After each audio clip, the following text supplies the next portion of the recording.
Welcome back to another technical deep dive here in the debug zone.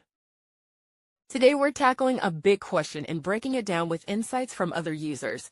Hopefully this clears up some misconceptions and helps you get the answer you need. So buckle up, stay a little curious, and let's jump right in.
And that's a wrap.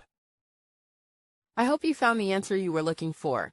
If you did, take a second to hit that subscribe button. It really helps out. And let me know in the comments which solution worked best for you. See you next time in the debug zone.